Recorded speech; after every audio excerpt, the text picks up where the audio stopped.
Hello, my magical friends. Welcome to the Closet Mysteries channel. I'm going to do something a little different today, and we're going to do a slightly longer format video, and I'm going to take a deep dive into the 9th card of the tarot deck, and we're going to discuss the Hermit. The reason I am going to start my tarot series with the Hermit is because I happened to have sort of designed that card first, and so while we talk about the meaning and everything involved in the card, I'm going to go ahead and show you how I went from this sketch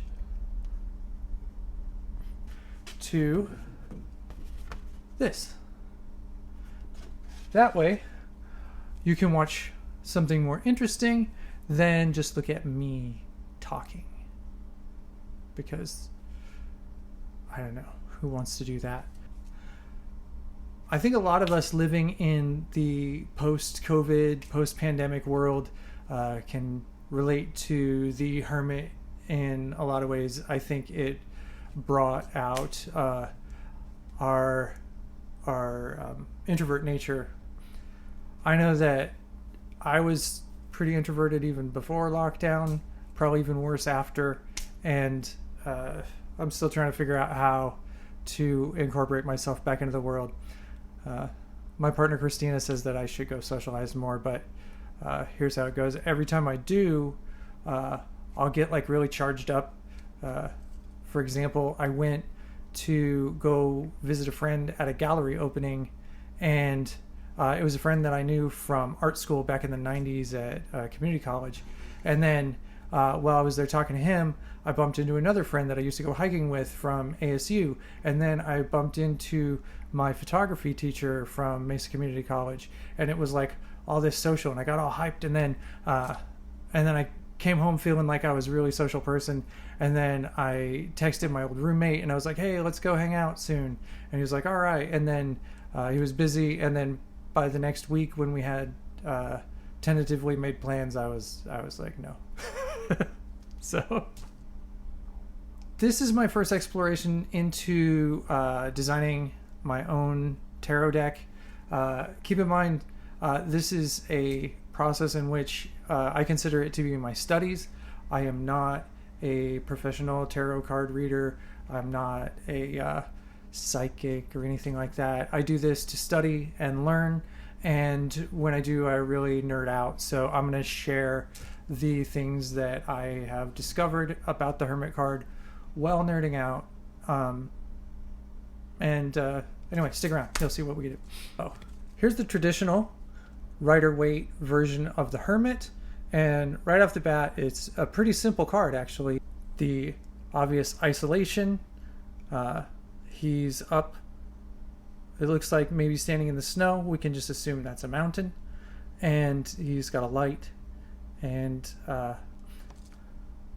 that's what you get. The isolation is an essential subject of the Hermit card, because the Hermit's job is to go into isolation and separate himself from the rest of the world and daily life, the material world, so to speak, and look within. And when he goes within, he's going to gain introspection and hopefully wisdom. And then he's supposed to bring that back to the world. And that's what the lantern is to represent, is that light that he found through his introspection and gaining of wisdom that he's supposed to bring back to the world. Yeah, every card of the tarot deck is like a stage in life. So the Hermit card is just a stage. We all are supposed to have that stage. Nobody is supposed to be the fool and remain the fool, but we all are the fool at some point, just like we are not meant to be the hermit and remain the hermit. When I was getting ready to create my card design, I studied the Golden Dawn teachings as well as Milo, Duquette's Chicken Quabalah, and the Thoth Tarot. I'll put a link to all of these in the description. I think they're useful resources. And I have a few internet resources that I will list those sites for, correspondences and things of that nature. So I'll put those all in the description for your reference enjoyment for those of you who like to nerd out. But if you don't, I'll just go through it all for you right here.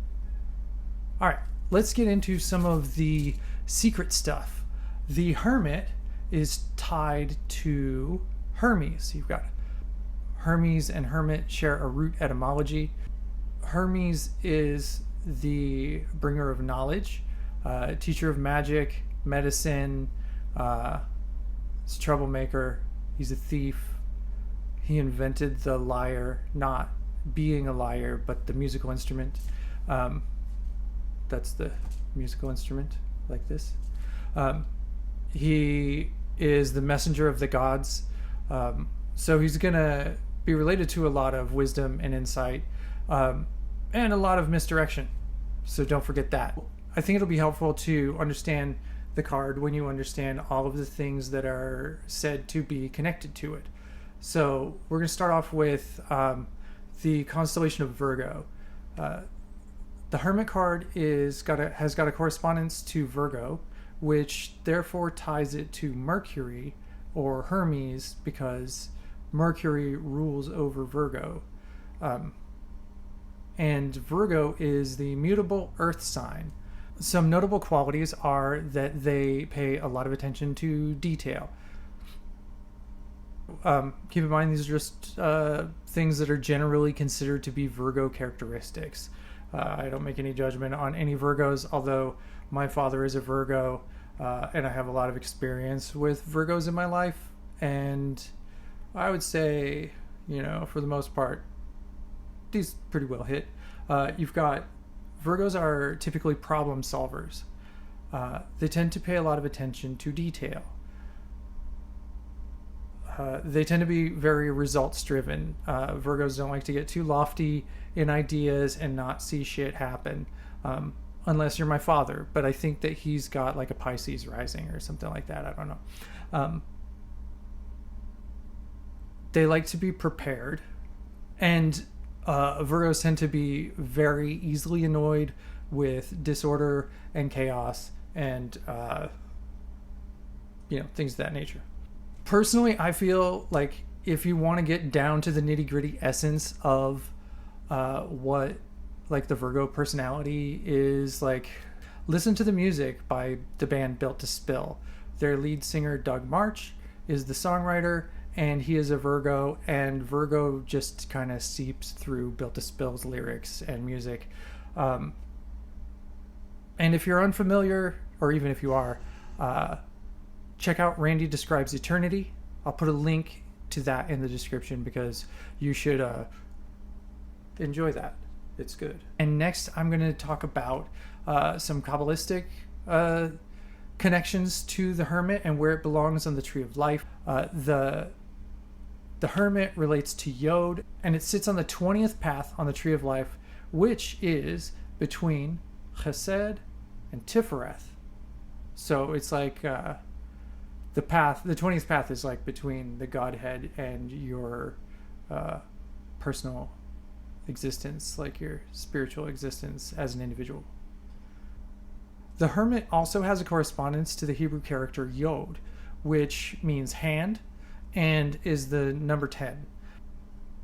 And so Yod also has a sort of connection to solar meaning, in that the sun also is the source spark of all life. So Yod kind of has a little nod to the sun as well.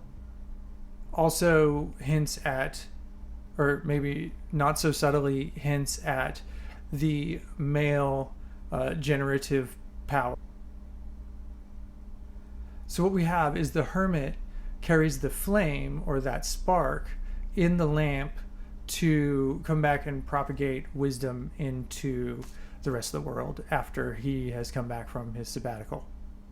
So what we get in the Hermit card is going to be a convergence of the energies from the sun with the Yod, and Earth from the Virgo, and Mercury.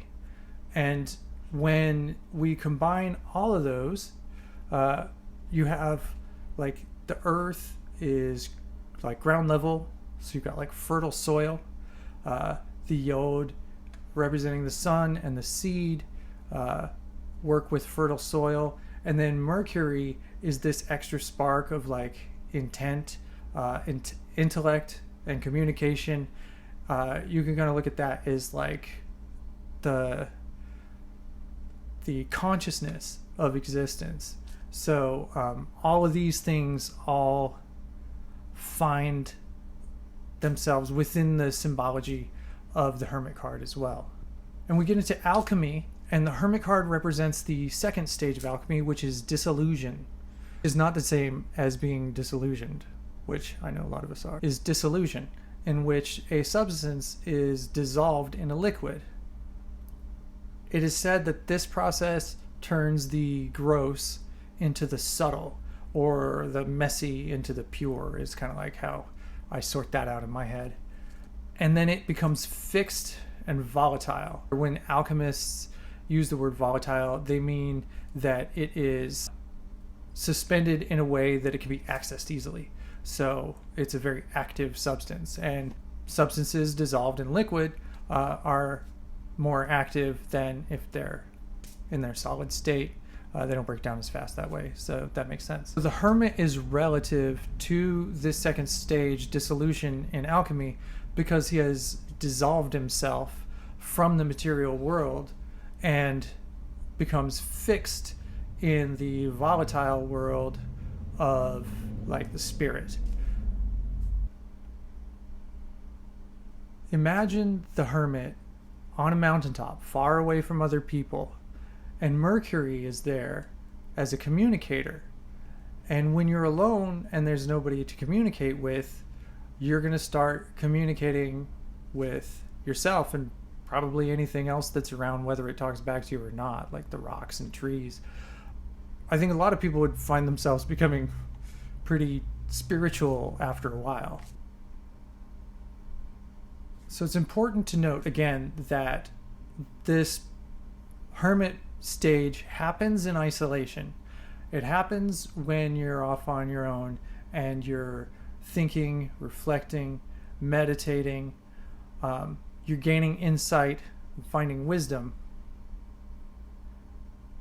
But the light drawn from those depths is meant to be put into some meaningful experience into the world, and typically it should relate to your own true will. So I'm going to talk a little bit about the drawing.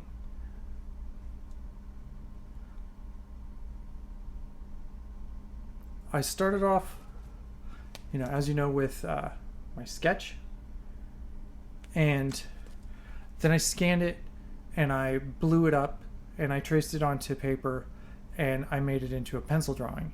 And the pencil drawing was how I worked out all the design elements, and I brought in all the symbolism and things like that. So we've got the narcissus flowers are there to relate to Virgo, because narcissus are a correspondence of Virgo, and I think that they're a really cool flower, and it was fun to draw. I think that they're actually just one of my favorite flowers, so I incorporated that into the design. And then you can see that I put little Mercury symbols on the lantern.